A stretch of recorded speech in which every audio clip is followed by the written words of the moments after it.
Hi everyone, here we've got WIKO View 3 and let me share with you how to change video resolution on this device.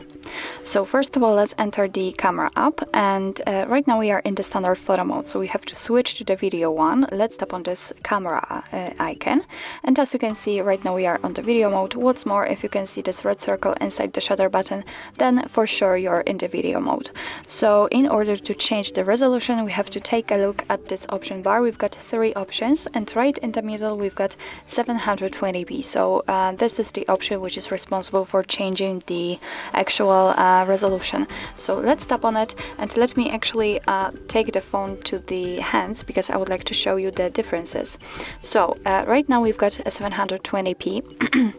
After tapping on it, you can see that we've got another two different options from which we can choose. We can set 1080p or this, let's say, arrow icon, and it means that it will elongate it to the full screen. So after in order to change the resolution, just tap on the option like to use. Right now I've got 1080p, and after tapping on this full icon, you can see that also the camera shape changes a little bit, and right now it is elongated to the full screen.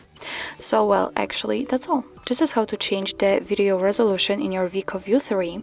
Thank you so much for watching. I hope that this video was helpful, and if it was, please hit the subscribe button and leave the thumbs up.